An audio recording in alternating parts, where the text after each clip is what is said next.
बिस्मिल्लाहिर्रहमानिर्रहीम। या अली मदद। हमारी ज़िंदगी के दौरान हम कई लोगों के संपर्क में आते हैं। कुछ लोगों के कार्य, उनके मूल्य, उनके सिद्धांत और उनके व्यक्तित्व हम पर और हमारी ज़िंदगी पर गहरा असर करते हैं। कुछ प्रभावशाली व्यक्ति सारी मानव जाति के लिए प्रेरणा का स्रोत बनते हैं। ऐसे कई व्यक्तियों का उल्लेख हमें इतिहास में मिलेगा या फिर समकालीन जगत में कॉन्टेम्प्ररी टाइम्स में भी ऐसे व्यक्ति हैं जिनका जीवन हमारे लिए एक आदर्श है, रोल मॉडल है। आइए आज के इस महान दिन पर हम ऐसी ही हस्ती की ओर रुख करें कि जिन्होंने उस जमाने से लेकर आज तक मानव जाति को प्रेरणा दी है। जी हाँ, हमारे प्यारे नबी रसूल नबी मोहम्मद सल्लल्लाहु अलैहि वसल्लम एक ऐसी ही अद्भुत, एग्जेम्पलरी और महान हस्ती है जो दुनिया भर के लोगों के लिए प्रेरणा है। वे मुस्तफ़ा यानी अल्लाह के पसंदीदा थे। रहमतुल लिल आलमीन यानी सारी आलम के लिए रहमत बनकर आए थे। कुरान पाक में फरमाया गया है, ए मुहम्मद, हमने आपको रहमतुल लिल आलमीन दुनिया के लिए रहमत के स्वरूप में भेजा है। आज ईद मिलाद अल नबी मौलीद है। हमारे प्यारे पैगंबर हज़रत नबी मोहम्मद मुस्तफ़ा सल्लल्लाहु अलैहि वसल्लम का जन्मदिन है। मुस्लिम कैलेंडर की तारीख 12 रबीउल अव्वल ईद मिलाद अल नबी के रूप में मनाई जाती है। माना जाता है कि जब हमारे प्यारे रसूल का मुबारक जन्म हुआ तब मानो सभी के दिल रोशन हो गए। हर तरफ रोशनी का एहसास हो रहा था। हर किसी के दिल में सुकून का एहसास उत्पन्न हुआ, चाहे वो कोई भी हो, चरवाहा हो या कोई व्यापारी हो। सारा मुस्लिम समुदाय दुनिया भर में रसूलुल्लाह के लिए प्रेम और भक्ति को व्यक्त करते हुए ये ईद मनाते हैं। रसूलुल्लाह की वफ़ात भी इसी दिन हुई थी, इसीलिए इस दिन को 12 वफ़ात यानी द ग्रेट डेथ भी कहते हैं। ऐतिहासिक सूत्रों के मुताबिक मिलाद अल नबी का जश्न फातिमिद समय में बहुत ही हर्षोल्लास से मनाया जाता था।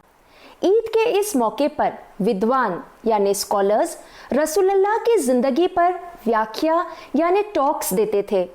गरीबों में दान दिए जाते थे और मिठाइयाँ भी बांटी जाती थी। आज भी मुस्लिम समाज में रसूलुल्लाह के जन्मदिन को अपनी रिवायत और संस्कृति के मुताबिक मनाया जाता है। इस दिन रसूल की ज़िंदगी और उनकी सीख को याद किया जाता है। एक रिवायत ये भी है कि इस दिन रसूलुल्लाह की ज़िंदगी के किस्से बयां करती कविताएं यानी पोएम्स भी गाई जाती है। आइए हम ऐसी ही एक कविता जिसे नात कहते हैं, जो रसूलुल्लाह की शान को बयान करती है, उसे सुनते हैं।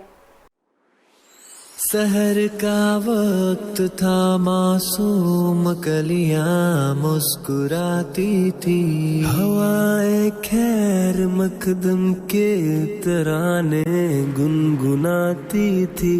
अभी जिब्रील भी उतरे न थे काबे के मिंबर से, के इतने में सदा आई है अब्दुल्लाह के घर से। मुबारक हो शहे हर दो सरा तशरीफ ले आए, मुबारक हो मुहम्मद मुस्तफा तशरीफ ले आए। मौलाया सल्ली व सल्लिम दाइमन आबादन अला हबीबी का खैरी खल्की कुल्लिहिमी, मुहम्मदुन सय्यिदुल कौनैनि व थक़लैन वल फरीक़ैनि मिन उर्बि व मिन आजामी। मिलाद का जश्न मुसलमानों को एक तक इनायत करता है कि हम उनकी ज़िंदगी पर और उनकी दी गई सीख पर रिफ्लेक्ट करें और उनके उदाहरण को अपनाएं। पैगंबर मुहम्मद पूरी मानव जात के लिए एक प्रेरणा है, रोल मॉडल है। पैगंबर साहब ने अपने समय की सभी चुनौतियों का सामना अपने गुणों के जरिए और अपनी करुणा के माध्यम से किया और हमारे लिए एक मिसाल कायम की। आज के सेशन में हम हमारे रसूल नबी मोहम्मद सल्लल्लाहु अलैहि वसल्लम के आदर्श व्यक्तित्व पर नज़र करेंगे और आज के समय में इन गुणों को हम हमारी ज़िंदगी में जोड़ने का प्रयास करेंगे। तो आइए अब हम आज के सेशन के उद्देश्य को देखें।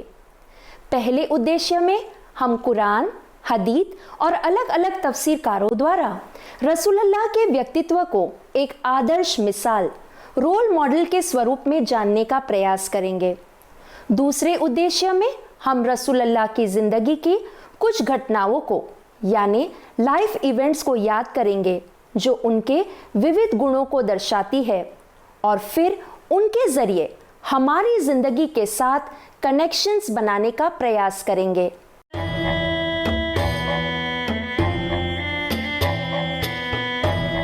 कुरान पाक में कई आयतें हैं जो हमें रसूलुल्लाह के नैतिक चरित्र और कैरेक्टर का बयां करती है।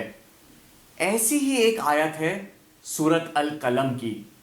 माना जाता है कि ये दूसरी सूरा थी जो रसूलुल्लाह पर नाजिल हुई थी और ये सूरा दरअसल डायरेक्टली खुद रसूलुल्लाह के लिए ही उन्हीं को एड्रेस संबोधित करते हुए अल्लाह ताला द्वारा उन पर नाजिल की गई थी।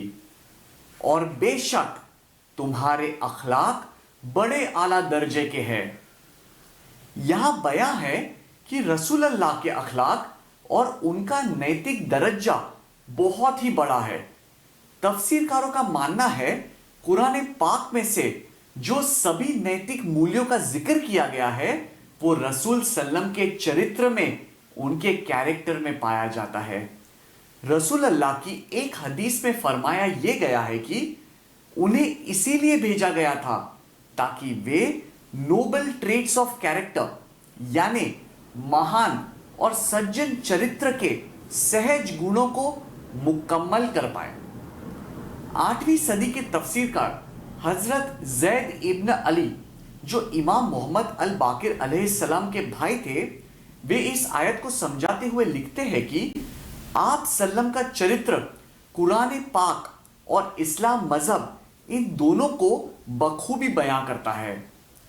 9वीं सदी के तफसीरकार अल तुस्तरी भी ऐसे ही विचार व्यक्त करते हैं कि रसूल सल्लम के एक्शंस, उनके कार्य, उनकी अदब से प्रेरित है जो कुरान पाक की सीख में पाए जाते हैं। अल तबरसी नाम के मुफस्सिर ने रसूलुल्लाह को, उनके गुणों को इस कदर पेश किया है। सच्चाई की तलाश में उनकी सब्र, दया से भरपूर, ऐसे सुझाव निकालना जो हिकमत से भरपूर हो और जो धार्मिक तौर पर दृढ़ हो, लेकिन साथ ही जो सामाजिक तौर पर और रोजमर्रा की जिंदगी में विनम्रता के भाव को भी दर्शाए। इबादत से मुसीबतों का सामना करना, माफी का ऐसा गुण जिसमें किसी से अगर कोई गलती या चूक हो जाए तो उसमें क्षमा और माफी की भावना जताना, ईमान वालों को समय समय पर सलाह और सहायता देना, और ऐसे महान इंसान जो ईर्ष्या और लालच की भावना से परे थे। कुरान पाक की सूरा अल अज़ाब आयत 21 पर अगर हम गौर करें तो उसमें अल्लाह ताला फरमाते हैं कि बाकायदा रसूल अकरम उस्वतुन हसना यानी बेहतरीन अदब और मूल्यों की मिसाल है। माना जाता है कि ये आयत जंगे ओहद के दौरान नाजिल हुई थी, जहां इस आयत द्वारा ईमान वालों को पुकारा गया है ताकि वे रसूलुल्लाह के सब्र के दृष्टांत को और अल्लाह ताला पर उनके बेइंतहा ईमान को ठीक उसी तरह वे भी अपनाएं जिस तरह से रसूलुल्लाह ने जंगे ओहद के मुश्किल समय में दर्शाई थी। 11वीं सदी के तफसीरकार मोहम्मद अल तुसी इस आयत को समझाते हुए लिखते हैं कि रसूल अल्लाह एक बेहतरीन दृष्टांत है हर चीज में, जो वे कहते थे और जो वे करते थे। इसके माने ये भी होते हैं कि हम भी जब अपनी ओर से कोई कार्य करें तो उसे बेहतरीन तौर पर करें। अगर हम इस आयत की तफसीर को देखते हैं तो ये आयत एक हिस्टोरिकल कॉन्टेक्स्ट में नाजिल हुई, लेकिन उसका मैसेज यूनिवर्सल है। ऐसी सीख है जो हर हमेशा हमारे लिए प्रेरणादायक है। महान सूफी उस्ताद इब्न अल अरबी कहते हैं कि यह आयत उन लोगों के लिए काफी अहमियत रखती है कि जो आध्यात्मिकता यानी स्पिरिचुअलिटी के सबसे बेहतरीन मकाम तक पहुंचने की चाह रखते हैं। वे समझाते हैं लगातार कार्य करो रसूल अल्लाह के बताए हुए रास्ते पर चलने के लिए और उनके अनुकरण के लिए। वे हमें आगाह करते हैं कि ऐसे कोई भी मार्ग पर कदम मत बढ़ाओ जिस पर रसूल सल्लम के पैरों के निशान ना हो, यानी उस रास्ते पर या गलत रास्ते पर मत चलो जहां चलने की मनाही की है। अगर तुम्हें उन महान हस्तियों में अपने आप को शामिल करना है जिन्होंने चिंतन मनन के बड़े मुकाम पर अपने आप को पहुंचाया, तो उस रास्ते पर चलो जिस पर रसूल सल्लम ने अपने कदम बढ़ाए थे और हमें भी चलने की हिदायत फरमाई थी। कुरान पाक की कुछ आयतों में रसूल अल्लाह को विविध शब्दों में बयां किया गया है, जैसे सिराज मुनीर और खुदा की तरफ उसी के हुक्म से बुलाने वाला और ईमान और हिदायत का रोशन चिराग बनाकर भेजा गया है। सूरह 33 आयत 46 में रसूल अल्लाह को सिराज मुनीर यानी रोशनी देने वाली लैंप या रोशनदान कहा गया है, लाइट गिविंग लैंप। रसूल अल्लाह ने अपनी रहमत से सारे आलम को रोशन किया है। रसूल अल्लाह वे थे जो लोगों को अंधेरे से रोशनी की तरफ ले जाते थे, यानी अज्ञानता से ज्ञान के उजाले की ओर ले जाते थे। सूरह 65 आयत 11 में फरमाया गया है कि एक रसूल जो तुम्हें अल्लाह की स्पष्ट आयतें पढ़कर सुनाता है, ताकि वह उन लोगों को जो ईमान लाए और उन्होंने अच्छे कार्य किए अंधेरों से निकालकर प्रकाश की ओर ले आए। जो कोई अल्लाह पर ईमान लाए और अच्छा कार्य करे उसे वह ऐसे बागों में दाखिल करेगा जिनके नीचे नहरें बह रही होगी। ऐसे लोग उनमें सदैव रहेंगे। अल्लाह ने उनके लिए उत्तम रोजी रखी है। इसके अलावा सूरह 16 आयत 44 में फरमाया गया है कि रसूल अल्लाह को अल्लाह के संदेश का स्पष्टीकरण करने के लिए हमारे बीच भेजा गया, ताकि रसूल अल्लाह की मदद से हम उस पर चिंतन कर सके। इसका मतलब ये है कि अल्लाह के पैगाम की मायना को हम समझे और उस पर विचार यानी उस पर गौर करते हुए उसे अमल में लाए। यही हिदायत और प्रेरणा देने के लिए रसूल अल्लाह को हमारे पास भेजा गया था। सूरह बकर की आयत 151 में अल्लाह फरमाते हैं कि हमने तुम ही में से एक रसूल भेजा जो तुमको हमारी आयतें पढ़कर सुनाए और तुम्हारे नफ्स को पाकीज़ा करे और तुम्हें किताब कुरान और अक्ल की बातें सिखाए और तुमको वह बातें बताए जिनकी तुम्हें पहले से खबर भी न थी। रसूलुल्लाह पर अल्लाह ताला द्वारा वही नाजिल होती थी जो वे उस वक्त लोगों तक पहुंचाते थे और साथ साथ उन्हें उनका अर्थ उनके मौजूदा वक्त के मुताबिक भी समझाते थे। हिकमत से नवाजते थे जिससे लोग उन बातों को जान पाए जो वो पहले नहीं जानते थे। हर एक की समझ शक्ति के मुताबिक रसूल अल्लाह उन्हें समझ अता करते थे। कहा जाता है कि जो लोग उच्च समझ रखते थे उनके साथ रसूल अल्लाह अपने आध्यात्मिक अनुभव और अपनी समझ बांटते थे। सूरह 5 की आयत 15 और 16 के मुताबिक रसूलुल्लाह वो है जो हमें सीधे रास्ते पर चलने की हिदायत देते हैं, और रसूलुल्लाह वे थे जिन्होंने न सिर्फ कुरान को पाया था लेकिन उसकी व्याख्या भी सबको समझाई थी। ए अहले किताब, तुम्हारे पास हमारा पैगंबर आ चुका जो किताब खुदा की उन बातों में से जिन्हें तुम छुपाया करते थे और जो बहुत ज्यादा दिखाई देता था उसे साफ साफ बयां कर देगा। तुम्हारे पास तो खुदा की तरफ से एक नूर और साफ साफ बयां करने वाली किताब आ चुकी है। जो लोग खुदा की खुशनुदी के पाबंद है उनको तो उसके जरिए से राह निजात की हिदायत करता है और अपने हुक्म से तारीकी से निकालकर रोशनी में लाता है और राह रस्त पर पहुंचा देता है। इन सभी एग्जाम्पल से हम ये समझ सकते हैं कि सभी मुसलमानों ने कुरान पाक की ओर पीढ़ी दर पीढ़ी रुख किया है और ये समझ पाई है कि हजरत मोहम्मद सल्लल्लाहु अलैहि वसल्लम एक आदर्श नैतिक व्यक्ति है, रोल मॉडल है, और रसूलुल्लाह खुद प्रेरणा का एक झरना है कि जिनकी जिंदगी का अनुसरण करने के लिए हमें गहरी सीख मिलती है। रसूलुल्लाह धार्मिकता, प्यार और भक्ति भाव की मिसाल है, ऐसी शख्सियत कि जो रूहानी मार्ग पर चलने वालों के लिए एक बेहतरीन उदाहरण है। यही भक्ति भाव कसीदा, नात और नशीद में और कवाली में भी पाए जाते हैं, जहां विविध भाषाओं में उनकी प्रशंसा पाई जाती है। बातिनी रिवायत में रसूलुल्लाह एक उत्तम आध्यात्मिक गुरु यानी परफेक्ट स्पिरिचुअल मास्टर माने जाते हैं, जो अल्लाह की नजदीकी पाने की तलाश में एक प्रेरणा स्तंभ है, जिनके परम सत्य की तलाश इबादत के जरिए अल्लाह की रहमत से मुकम्मिल हुई थी। आज भी इबादत में रसूलुल्लाह के नाम का स्मरण किया जाता है। मुसलमान सलवात पढ़कर रसूलुल्लाह और अहलल बैत पर रहमत बरसाने की अभिव्यक्ति करते हैं।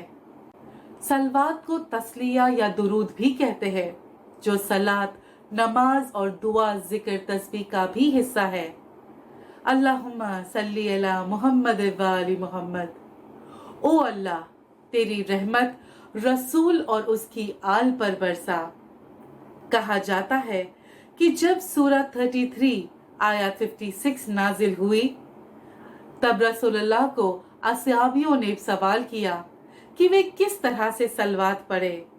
तब रसूलुल्लाह ने फरमाया कि कहो, ए अल्लाह, आपकी दुआएं और रहमत मुहम्मद और उसकी आल पर उसी तरह बरसाओ जैसे नबी इब्राहिम और उसकी आल पर बरसाई। इस तरह से इस्लाम के बातीनी और तसव्वुफ अर्थघटन में रसूलुल्लाह को प्रेरणा के स्त्रोत्र के स्वरूप में माना जाता है। आइए अब हम सलवात पर एक पेशकश सुने। अल्लाहुम्मा सल्ली अला मुहम्मदिन व आलि मुहम्मद। अल्लाहुम्मा सल्ली अला मुहम्मदिन व आलि मुहम्मद। बातिन भी तू, जाहिर भी तू, अंदर भी तू, मेरे बाहर भी तू। बातिन भी तू, जाहिर भी तू, अंदर भी तू, मेरे बाहर भी तू। अल्लाहुम्मा सल्ली अला मुहम्मदिन व आलि मुहम्मद। अल्लाहुम्मा सल्ली अला मुहम्मदिन व आलि मुहम्मद। आइए अब हम हमारे दूसरे उद्देश्य की समझ हासिल करें, जिसमें हम पाक पैगंबर के गुणों को उनकी जिंदगी की कुछ घटनाओं द्वारा समझने का प्रयास करेंगे। रसूल अल्लाह ने बचपन में ही अपने माँ बाप खो दिए थे। उन्होंने अपनी जिंदगी में बहुत संघर्षों का सामना किया था। उनके चाचा हजरत अबू तालिब ने उनकी परवरिश की। रसूल अल्लाह को उनके नोबल कैरेक्टर यानी सहज चरित्र और गुणों की वजह से बहुत से नाम और लक़ब से जाना जाता है। दलाइल अल खैरत the waymarks of benefits में इन नामों को इस तरह से दर्शाया गया है: अहमद तारीफ के काबिल, हमीद तारीफ करने वाला, महमूद वो जिसकी सभी प्रशंसा करते हैं, एहयाद हिफाजत करने वाला। माना जाता है कि हज़रत मोहम्मद सल्लल्लाहु अलैहि वसल्लम के ये चारों लक़ब का मूल शब्द हम्द यानी प्रेज, तारीफ शब्द से आता है। कम उम्र से ही पैगंबर साहिब को भरोसेमंद इंसान, अल अमीन और सत्यवादी अस-सादिक के स्वरूप में सम्मान दिया जाता था। रसूल अल्लाह अपने व्यापार में, व्यवहार में और ऊंटों की लेन देन में वे ईमानदारी से कार्य किया करते थे। बीबी खतीजा ने उनकी ईमानदारी और विश्वास पात्र स्वभाव देखकर ही उनसे शादी की थी। रसूल अल्लाह का अपनी पत्नी बीबी खतीजा के साथ प्यार और विश्वास का रिश्ता था। जिंदगी के हर पहलू में, सुख में, दुख में और इस्लाम के फैलावे में उनके चचेरे भाई और दामाद हजरत अली अलैहिस्सलाम ने उनका दिलो जान से साथ निभाया था। इतिहास गवाह है कि रसूल अल्लाह को दुश्मनों से बचाने के लिए वे उनके बिछाने पर लेट गए थे। रसूल ने अपने हर रिश्ते को, चाहे वो दोस्ती का हो, भाईचारे का हो, पिता का रिश्ता हो या पति का हो, नाना जान का रिश्ता हो या सारी उम्मा के पैगंबर का हो, ये सभी किरदारों को, सभी संबंधों को उन्होंने दिल से और पूरी निष्ठा से निभाया था। रसूल अल्लाह एक सादा जीवन जीते थे और अल्लाह की खूब इबादत करते थे। पैगंबर बनने से पहले भी रसूल की ये आदत थी कि वे कई दिनों तक हीरा गुफा में अल्लाह को याद करने और उनकी इबादत करने जाया करते थे। इब्न इसहाक अपनी सीरा में लिखते हैं कि रमजान के महीने में रसूल अल्लाह एकांत में इबादत करते थे और गरीबों को खाना खिलाया करते थे। जब इस्लाम मजहब के मिशन की शुरुआत हुई तब भी वे हजरत अली के साथ इबादत करने जाया करते थे। जब रसूल अल्लाह ने इस्लाम मजहब का फैलावा शुरू किया तब कई लोगों ने उन्हें परेशान किया। रसूल को तब मक्का से ताइफ नाम की जगह पर जाना पड़ा। वहां भी उनका तिरस्कार किया गया। लोगों ने उन्हें पत्थरों से मारा, उनका मजाक किया। उनके रसूल होने पर भी सवाल उठाए गए और उन्हें निकाल बाहर करना चाहा। रसूल अल्लाह की जिंदगी में ऐसी कई घटनाएं हुई जहां रसूल के ईमान की हद से ज्यादा परीक्षा हुई। उन्हें परखा गया, लेकिन इतनी परेशानियों के बाद भी उन्होंने हार नहीं मानी। अल्लाह के द्वारा दिए गए इस मिशन को उन्होंने खुदा की रहमत से मुकम्मल किया। एक विचार ऐसा भी बयां किया गया है कि एक व्यापारी जब मक्का आया तब उसने देखा कि एक शख्स काबा शरीफ को देखते हुए इबादत कर रहा था। फिर एक औरत भी वहां आई और एक युवा पुरुष भी वहां पर आया और वे दोनों भी उनके साथ इबादत करने लगे। वो व्यापारी ने अब्बास से इन लोगों का मजहब पूछा। तब उनसे जवाब मिला कि ये मोहम्मद इब्न अब्दुल्लाह है, जिसका मानना है कि अल्लाह ने उसे उसके मजहब के साथ भेजा है। वो औरत बीबी खतीजा है जो उसमें विश्वास रखती है और ये युवा पुरुष अली है जो उसमें ईमान रखते हैं। रसूल अल्लाह हीरा गुफा में अकेले भी इबादत करते थे और अपने परिवार के साथ भी इबादत किया करते थे। हजरत मोहम्मद मुस्तफ़ा सल्लल्लाहु अलैहि वसल्लम ने जब मक्का से मदीना हिजरत की तब उन्होंने मुहाजिरीन और अंसार यानी मक्का वासियों और मदीना वासियों में भाईचारा कायम किया। ऐसा अद्भुत भाईचारा जिसमें मक्का वासी जो सब कुछ छोड़कर आए थे, उनके लिए रसूल की हिदायत पर मदीना वासियों ने उनके साथ अपनी मिलकत बांटी और उन सभी मुसलमानों को सेटल होने के लिए यानी जीवन बसाने के लिए और आत्मनिर्भर होने के लिए मदद की। उन्होंने चार्टर ऑफ मदीना स्थापित किया और सभी समुदाय को एक साथ बांधा। रसूलुल्लाह जो कहते थे वे वह करते भी थे। वे लोगों के लिए मिसाल कायम करते थे। रसूल ने तुरंत अपनी हिजरत के बाद मदीना की मस्जिद अल नबवी स्थापित की थी। जब मस्जिद के लिए स्थान यानी साइट चुनना था, तब उनका ऊंट जिस जगह पर रुका वह जगह 2 अनाथों की थी। तब रसूल ने वह जगह उनसे खरीदी। इब्ने इसाक अपनी सीरा में लिखते हैं कि जब मदीना की मस्जिद बनाने में लोग एक साथ एकजुट होकर काम कर रहे थे, तब रसूलुल्लाह ने सभी मुसलमानों का हाथ बटाया और उनके साथ दिन रात काम किया। रसूलुल्लाह खुद भी दूसरों के प्रति दया दिखाते थे और उनकी देखभाल करते थे। एक बार रसूल ने एक बुजुर्ग शख्स को चमड़े के पानी की मस्क के बोझ से लड़खड़ा कर चलते हुए देखा। ये देखकर रसूल ने खुद वो पानी को उसके घर तक पहुंचाया। इस तरह से रसूल के समय में उदारता के भाव को जरूरतमंद की सेवा और मदद द्वारा दर्शाए जाते थे। लोग अपनी सेवा मुसलमान भाई बहनों को पढ़ना लिखना सिखाकर करते थे। जो लोग अपने घर खो बैठे थे, उन्हें पनाह देने के लिए शेल्टर्स बनाते थे। रसूल के लिए कुछ लोग व्यवस्थापक यानी एडमिनिस्ट्रेटर्स बनते, तो कुछ दूत या प्रतिनिधि बनकर अपनी सेवा देते। जब एक गरीब कंजर यानी बेडोइन ने रसूल को सवाल किया कि वह किस तरह से मदद कर सकता है, तो रसूल ने जवाब दिया कि वह अपने ऊंट पर उन लोगों तक पानी पहुंचा सकता है जिनके पास उसका डेली एक्सेस नहीं है। कहा जाता है कि रसूल ने उस औरत के लिए दुआएं मांगी जिसने एक रेगिस्तान के स्ट्रे डॉग को यानी राह चलते कुत्ते को पानी पिलाकर उसकी प्यास बुझाई।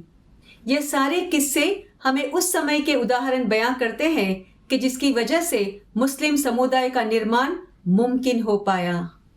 कुरान पाक में जिन गुणों का, मूल्यों का बयां दिया गया है, उसका रिफ्लेक्शन, उसकी छवि हमें रसूल की जिंदगी से मिलती है।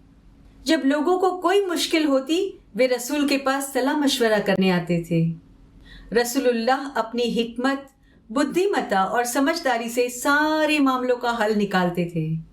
खंदक की लड़ाई में ट्रेंच यानी गड्ढों को खोदकर उन्होंने बड़ी फौज के सामने जीत कैसे हासिल की जाए उसकी मिसाल कायम की।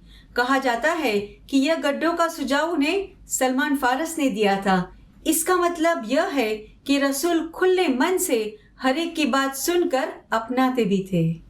जब काबा शरीफ की दीवार की मरम्मत करनी थी और संगे अस्वद को अपनी जगह पर रखना था, तो सभी कबीलों के दरमियान सुलह कायम रहे और समस्या का समाधान भी हो, इसलिए उन्होंने अपनी चद्दर में पत्थर को रखवा दिया और फिर सभी कबीलों के मुखिया को उसे एक साथ मिलकर उठाने को फरमाया।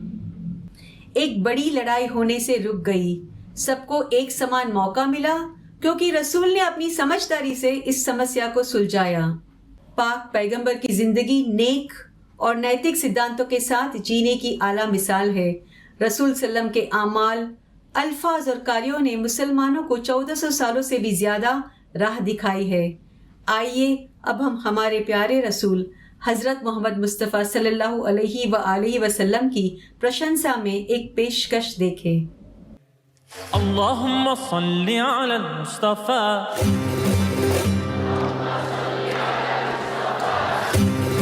अल्लाहुम्मा सल्ली अला Mustafa Mustafa Mustafa Mustafa Mustafa Mustafa Mustafa Mustafa Mustafa Mustafa Mustafa Mustafa You're our prophet, how beloved. Truly you are most just and kind. You're our prophet, how beloved. Truly you are most just just unkind. You're a prophet, I'll be loved that truly you are most just unkind. आइए अब हम रसूलुल्लाह की जिंदगी से कुछ connections बनाकर प्रेरणा पाने की कोशिश करें।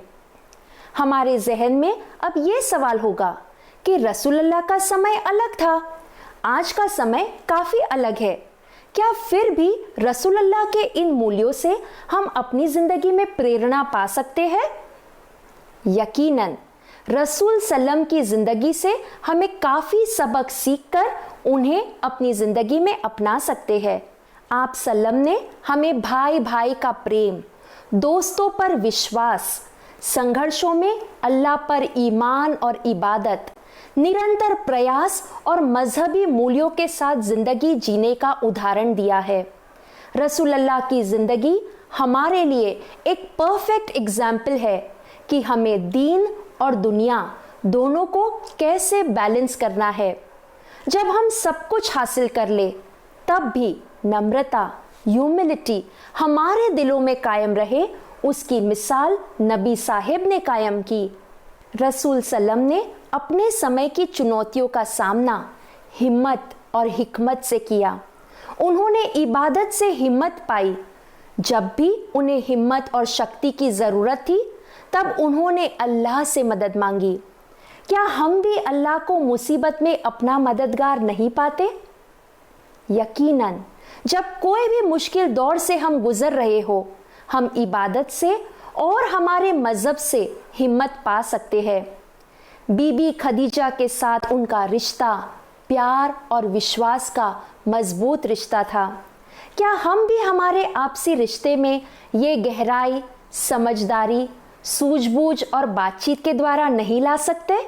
रसूलुल्लाह ने दोस्ती की मिसाल कायम की थी। लड़ाई के वक्त दोस्ती का हाथ बढ़ाने की बात हो या दोस्ती का कौल निभाना हो, उन्होंने दोस्ती में दृढ़ता कायम की। आज हमारे पास अनगिनत दोस्त है, लेकिन हम हमारे दिल की बात शेयर कर सके, सुख दुख में हम एक दूसरे के लिए एक साथ खड़े हो पाए, क्या हमने ऐसे रिश्ते कायम करते हुए उन्हें निभाए हैं? रसूलुल्लाह और हज़रत अली अलैहिस्सलाम दोनों का जो भाई भाई का संबंध था, सगे भाइयों से भी ज्यादा वे एक दूसरे के लिए जान न्यौछावर करने के लिए तैयार थे। आज के समय में क्या हम कंधे से कंधा मिलाकर एक दूसरे को सपोर्ट करते हुए क्या हमारे संबंध मजबूत कर सकते हैं? रसूलुल्लाह ने इस्लाम का विजन दुनिया भर के सामने रखा, जिसमें हर मुसलमान एक बेहतर दुनिया बनाने के लिए कार्य करता है और एक दूसरे की मदद भी करता है। एक उम्मा, एक भाईचारा जो रसूलुल्लाह ने स्थापित किया, वही भावना आज हम इमाम ज़मान के विजन में और हमारी संस्थाओं के कार्य में देख रहे हैं कि जो वन जमात के लिए दिन रात कार्य कर रहे हैं। समय भले ही बदला है, लेकिन मूल्य वही है। ज़रूरत है कि आज हम अपनी ज़िंदगी पर रिफ्लेक्ट करें और इन आदर्शों को हमारी ज़िंदगी का हिस्सा बनाएं। इस्लाम मज़हब हमें हमारी ज़िंदगी नीतिमत्ता के साथ जीने की प्रेरणा देता है। कुरान पाक, रसूलुल्लाह की ज़िंदगी और इमामों की हिदायत हमें एक गाइडलाइन देती है कि हम आज के समय में हमारी ज़िंदगी उनके दिखाए हुए रास्ते पर चलकर गुजारे। रसूलुल्लाह की ज़िंदगी से हमें ये भी प्रेरणा मिलती है कि हम इंसानों को ये नहीं भूलना है कि हम सभी के सर्जन का एक पर्पस है, कारण है कि हमें अल्लाह को हमारे खालिक के तौर पर जानकर उसकी इबादत करने के लिए इस दुनिया में भेजा गया है। इसलिए हम इंसान जवाबदार है कि हम अपनी ज़िंदगी किस तरह से गुजारते हैं।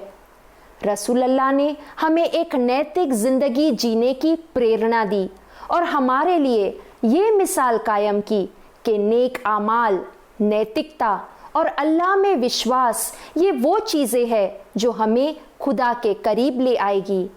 आज के सेशन में हमने रसूलुल्लाह की ज़िंदगी से प्रेरणा पाने की कोशिश की। हमने आप सल्लम की ज़िंदगी के कुछ घटनाओं को संक्षेप में जाना और उनके दृष्टांत के जरिए हमारी जिंदगी में कनेक्शंस बनाने का प्रयास किया। इंशाअल्लाह कल हमारे आने वाले सेशन में हम रसूलुल्लाह के कुछ गुणों को यानी उनकी क्वालिटीज को कॉन्टेम्प्ररी टाइम्स में यानी आज के समय में कैसे अपना सकते हैं उस पर हम चर्चा करेंगे। आखिर में दाए नासिर खुसरो की दीवान में दिए गए इस अंश से हम आज के सेशन का अंत करेंगे। दाए नासिर खुसरो लिखते हैं, मैंने कुरान और मोहम्मद के मज़हब को चुना है क्योंकि मोहम्मद ने उन्हें चुना था। यकीनन अगर मैं उन दोनों का अनुसरण करता हूँ तो निश्चित रूप से मैं मजबूत हो जाऊंगा और मोहम्मद की तरह स्थिर और अड़ग रहूंगा। इंशाअल्लाह ये दुआ है कि हम भी हमारी ज़िंदगी में इन मूल्यों को अपनाकर सच्ची राह पर अपने आप को मजबूत रख पाएंगे। आमीन।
आप सभी को मिलाद अल नबी मुबारक हो।